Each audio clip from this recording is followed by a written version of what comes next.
Welcome to the Rights Track podcast, which gets the hard facts about the human rights challenges facing us today.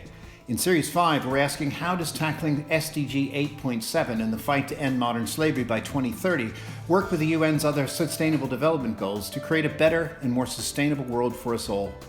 I'm Todd. In today's episode, I'm delighted to be joined by the Rights Lab's Arianne Griffith, who works with business to tackle modern slavery and supply chains. I'm also pleased to welcome Elaine Michel-Hill, Business and Human Rights Lead for Marshals PLC, a company serving construction markets with multiple operating sites in the UK and supply chains across the globe. Thank you for joining us today. We're looking at the connection between SDG 8.7 and SDG 12, which looks to ensure sustainable consumption and production patterns.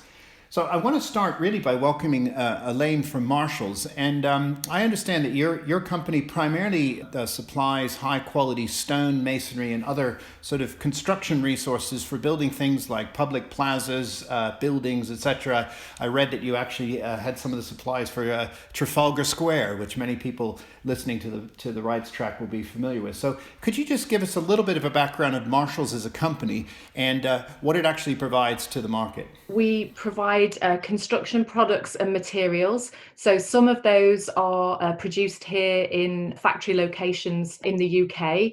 We also produce or provide a natural stone to the market. So some of that has come from the UK and there is still some minimal quarrying here.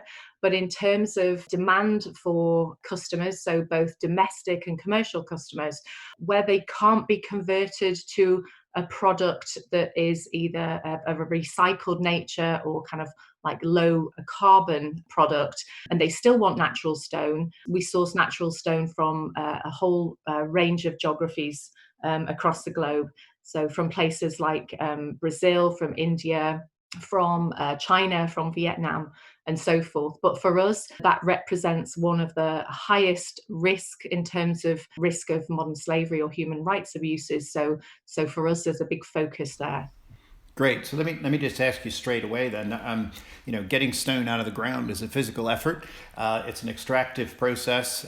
Some of the stone is hard to find. So is it a mix of capital intensive and labor intensive activity from your supplying geographies? In those high-risk geographies, for natural stone, we would always want to be able to go back to source. So we would back to raw materials, back to those holes in the ground where I've spent a lot of my time. So we are very clear where those products come from and under what conditions. We don't tend to buy from the open marketplace, although I would never say that doesn't happen. On occasion, that is also a focus for us in India, for example, where we take a volume of product to understand what happens on the open market as well.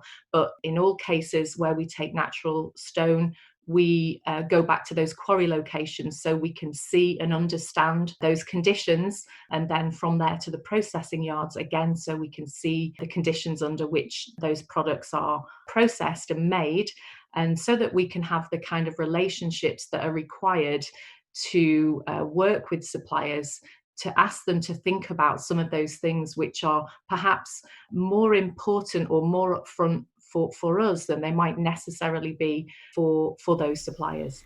And just give me a sense of the structure of this market, in the sense that how much of it is extracted using machinery and how much of it would be extracted using human hands, for lack of a better word?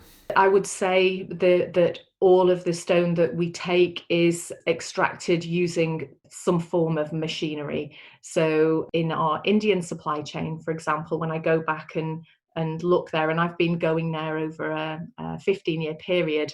So over that time period, I've seen less and less people involved and very small teams now of people using a wire cutter, if you like it. It's like a big cheese cutter that cuts through the stone. There's actually less people involved than you might think, but I've seen that kind of develop over that long period of time. So whereas once there might be more people involved, and certainly still in some quarries, so not the quarries of our sole supplier, not the quarries that we source from, But in some quarries, I still see the splitting of the stone, done by hand and much more hand work. So I would say it still happens, but it's mechanized in terms of the work that we've done with our suppliers. Sure. Okay. So I understand that. I understand that the due diligence that your company does in terms of that sourcing.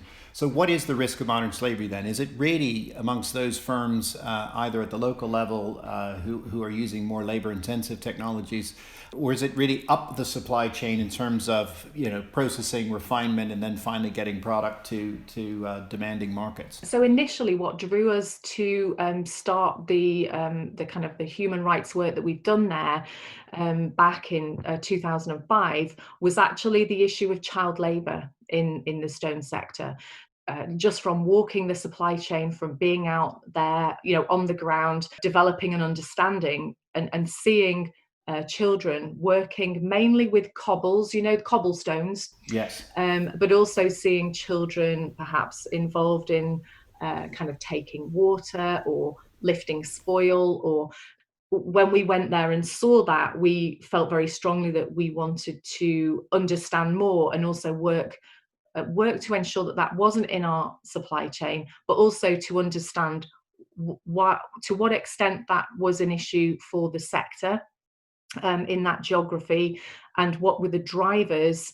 And I think, if I fast forward to where we are now, I think, we've been on a very interesting and winding journey with perhaps not as much progress as I would have liked to have seen overall. But I think where we are at the moment is that, I'm clear that the issue of child labour, although it seems not as prevalent now in Indian stone, is perhaps hidden, just moved out of the way. So whereas you once might have seen it along the roads, I think it's moved out of sight. And also for me, I think I've come to understand that it's inextricably linked with the issue of bonded labour and of forced labour. I think until we address those issues, the issue of child labour will always be there in some way, shape or form. Okay, that's a really, really good summary, and some of those interconnections, but also some of the evolution that's taken place in the sector. So I wonder if I could turn to Arianne now. So internationally and nationally, there have been a lot of developments in the area of business and human rights. Could you just tell our listeners what's available in terms of guidelines, principles, even laws around this type of work? And you don't necessarily have to be an expert in stone extraction, but generally speaking, from a human rights and business perspective, what are the available tools there that help companies understand the issues and help raise awareness around the issues that Elaine has laid out for us? I think that we've seen a dramatic increase in the amount of attention that's been paid not only to issues of modern slavery in supply chains, but also to other human rights issues that are taking place in supply chains since 2011, where there was a turning point at the international level with the unanimous adoption by the Human Rights Council, the UN Human Rights Council, of the UN Guiding Principles on Business and Human Rights. You've had a number of other instruments at the international level, and then also a number of instruments that have aimed to provide support at the industry level, that all bring into focus the fundamental point of the UN Guiding Principles on Business and Human Rights, which is capturing, on the one hand, the duty of states to protect human rights, the responsibility of companies to respect those rights, and then the joint responsibility of both states and business to afford effective remedy. Since that shift has happened, you've had, as I say, this flood of resources that's been produced, but you've also had companies really at the industry level starting to work together and having more honest and open engagements as between themselves about these issues, and in partnership increasingly with other stakeholders, so that you have multi-stakeholder initiatives that have developed to all push forward this agenda and support the efforts. So that's fascinating. That we know that the human rights system itself is very state-centric, and yet companies are not states. They are legal entities. Some of them, some multinationals, are bigger than states in terms of annual turnover versus GDP of a country. But the legal obligation itself, you mentioned this duty of states, in the protect, respect, remedy framework, it's down to states in the first instance, then a joint effort of states and companies to fulfill the other two parts of those principles. Does that leave a kind of wiggle room, if you will, for companies that, if the states aren't particularly interested in this topic area, they don't feel they have the leverage over the companies, there's a gap or a disconnect, if you will, between the aspirations of this framework and the teeth that one might have to get companies to comply. It still feels like it's a goodwill gesture, it's a voluntary gesture, it's something that is mobilized by a moral framework, but not necessarily a strong legal framework or even an economic framework. That's a really common criticism that you've raised. However, the UN Guiding Principles make it really clear that actually the corporate responsibility to respect exists independent of whether states are willing or able to do their part of the bargain. It is very clear that this actually is independent of that. So that's one point. The other point is that the guiding principles reflect and capture existing human rights obligations that states already have in international law. So in terms of the teeth and the enforceability of the UN Guiding Principles, while they are not binding on companies, as you probably know, we have seen that the guiding principles are taking on increasing normative value as the principles are being incorporated into domestic legislation and policy. And we've seen this most clearly in legislation that's been adopted recently in France and in the Netherlands, and is under consideration in a number of other EU states. But increasingly, even in the absence of legislation, companies are demonstrating that they understand that they have these responsibilities. So this adds to the normative weight of the UN Guiding Principles on business and human rights.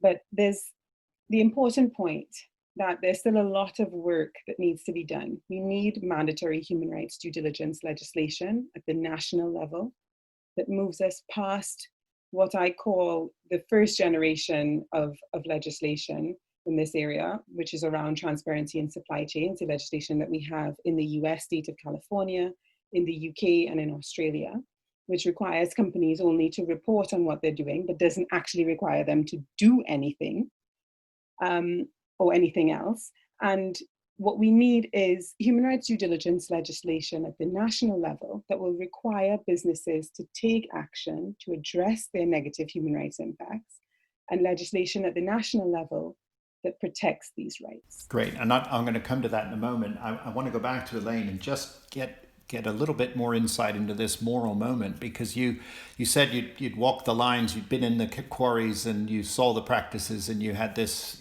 quite uncomfortable feeling about what you were seeing, and you wanted to do something about it. So that impulse to do something about it, that really is something that can be developed within companies, that companies can develop their values and their mission and their vision around upholding some of those commitments, whether they're legally binding or not. There's an impulse to do that. Is that the process that your company went through in that realization? So Marshals has been a UNGC signatory for 10 years now. I think that our engagement in UNGC was really formative and at the time and very important for us in terms of providing a framework and a very public commitment to all of the things for us that then fall within that, that if you like, that big commitment.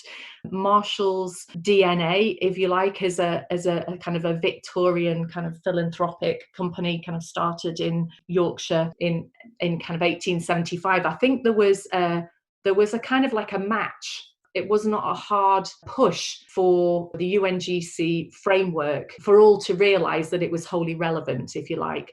But I think since then, over that 10 years' time, it's been a process of developing our understanding, embedding that, and working with all of the developments that have taken place within that 10-year period, not least of which were the UNGPs, and what that actually means for us in day-to-day activities. But equally, there's customer satisfaction that comes from this commitment, because One of the trade-offs in business and human rights debates a lot is that, well, it's not really in the financial interest of a company to engage with this activity.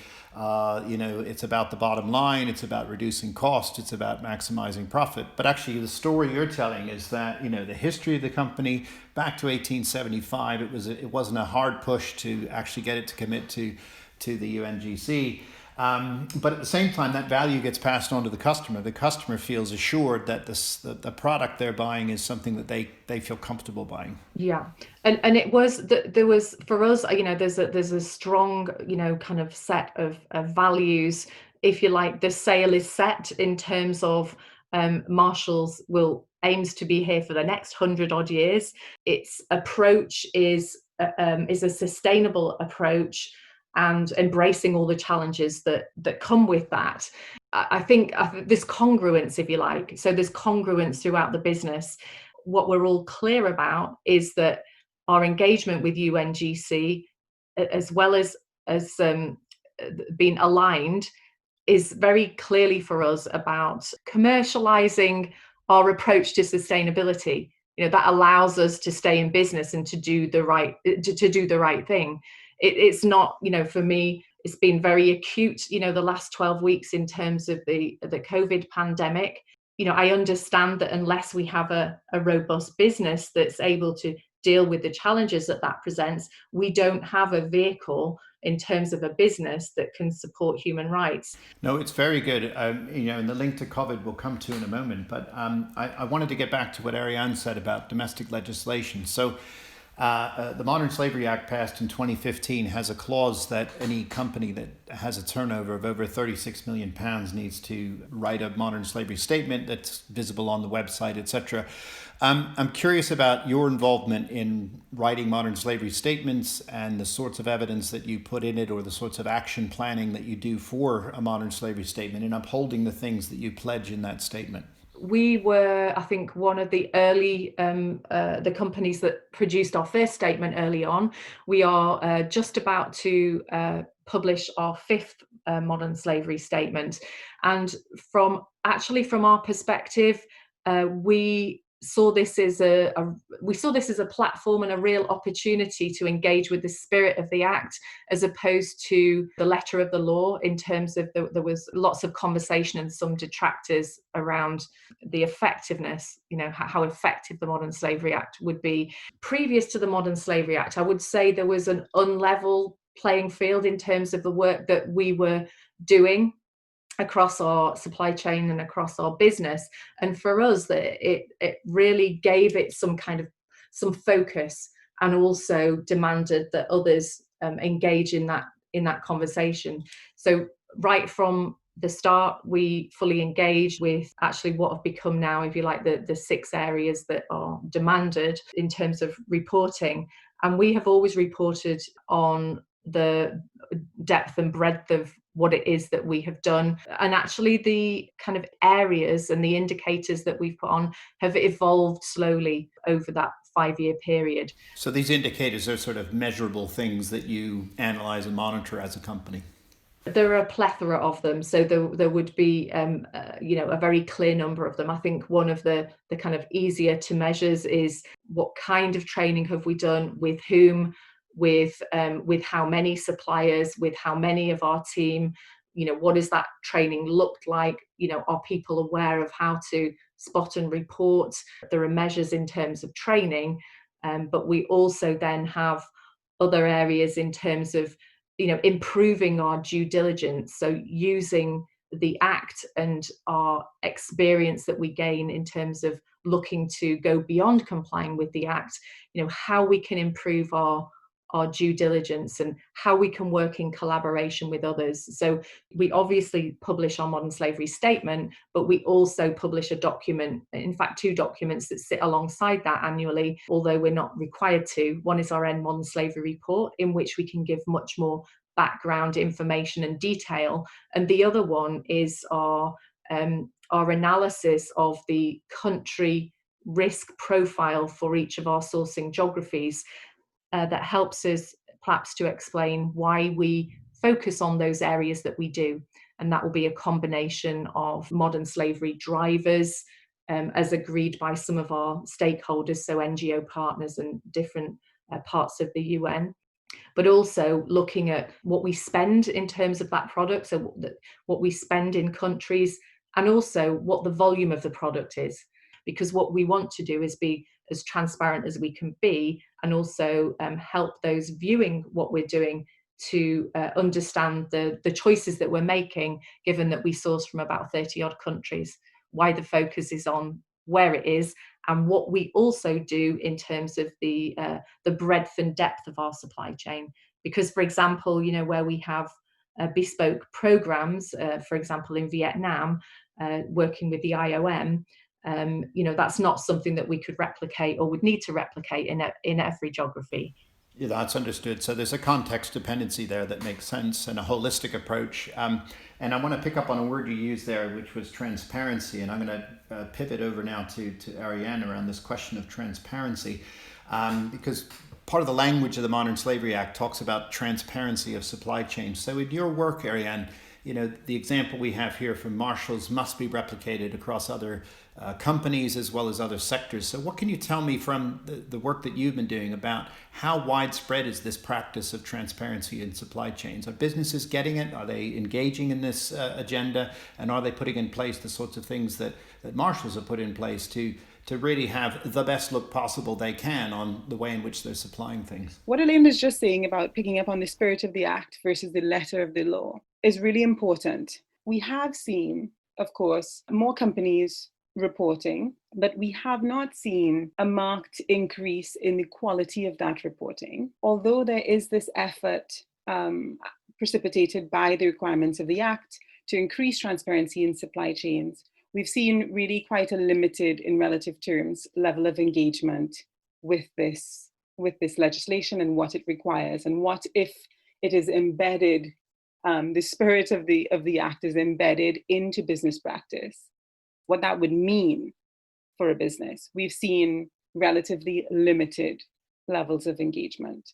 And that is not to say, I hasten to add, that is not to say that we haven't seen a tremendous shift, that the Modern Slavery Act hasn't changed things, because it absolutely has. I think virtually every business, certainly the ones that are making an effort in relation to these issues, would agree that it has changed things and has sought to level the playing field a bit for the companies that would be the leaders in this space. But we are still waiting really for companies to engage more meaningfully with the legislation and what is really required behind it, which is action. No, that's understood. And I think, you've already raised that there was a shift in 2011 and then in 2015 with the Modern Slavery Act. And I think for our listeners, what's important is really how long it takes sometimes to get these shifts. Positive as they are, there's still a lot of work to be done. In the time we have left, I think I'd like to just turn to the question of COVID and the disruptive effect of COVID on international economy, international trade, the movement of people. And I know that, Elaine, you've written about the circularity of modern slavery. I wonder if you could say a few words about how COVID is impacting your operations generally, but with particular focus on where you think this raises or lowers the probability of modern slavery in your industry and in other industries. I've kind of spent a good amount of time over the past few weeks kind of staying connected with kind of networks and peers and kind of suppliers to get a sense of the situation, as it was unfolding. And my kind of overwhelming feeling is that the vulnerable in those supply chains are more vulnerable, that actually possibly to some degree, kind of human rights is kind of slid to the side. As many organizations have been dealing with, kind of acute crises in terms of business operations. Whilst I think that's could be seen as understandable, I think it puts immense pressure now back on the human rights space in terms of what next. Certainly from my own perspective, in looking at our modern slavery statement that was actually in fact drafted before the COVID pandemic, going back now to look at that and check that, look through a COVID lens, to check that those things are still highly relevant, or what we need to do as a business in order to build in some added resilience, to look at expanding our communications with our supply base. For me, there is much more to be done. So what was already in place, but also and some, looking through that COVID lens. I think that's a really enlightening observation that, COVID is not an excuse to let our guard down, that, yes, there may be a global trend towards human rights taking a back seat, or in your words, a side seat perhaps. But we shouldn't, use that as an excuse to let our guard down, that these commitments, the 2011 shift to a global commitment to these principles and values, the 2015 Modern Slavery Act, other pieces of domestic legislation, etc., are still there. Obligations on businesses and the moral commitment of businesses are still there. They're still very strong. COVID, yes, is a disruption, but with time will pass, one hopes. But that vigilance, due diligence, and all the sorts of things that you have shared with us today remain, and actually sound like you need a refresh, kind of re-looking at everything to make sure that those commitments that you have articulated are upheld. Is that a fair kind of summary and representation of where you think the position is at this stage? I think that's a fair summary. And I think one thing that I would add, and it's in part the question that you put to Arianne regarding, transparency. I think, before the COVID situation, with my peers and amongst networks, one of the things that we were talking about was actually where we're working at the cliff face, if you like, where those companies who are working very, very hard to get back right to the raw material end of their supply chain and understand issues, where they are looking at where the formal supply chain starts to enmesh with the informal supply chain, and where in that space there are issues around organised crime or corruption. There's also been a conversation, amongst organisations of defensible limits to transparency. What I'm not saying is that businesses should not be transparent, but there is also a question of whenever transparency would actually make things worse on the ground in terms of a situation in a supply chain. There is some work to be done, and also there's work to be done, government to government work, or government supporting organisations who are working really hard to deliver back in terms of modern slavery and human trafficking legislation. That will also be a conversation that will continue in the light of COVID. That's great. Thank you both so very much. And this has been a really fascinating journey, an in-depth focus on one sector, one company in one sector, and all of the sort of complexities involved with that. I think your observation about getting right back to the beginning and this nexus between the formal and the informal is something that, in the natural limits to a company's ability to sort of, penetrate that gray area, if you will, between the formal and the informal is a huge challenge. And from Arianne's perspective, much work to be done on fortifying the legislative framework. Our podcast on the international law and sort of governance side of modern slavery, we saw a number of legislative gaps that still need to be filled.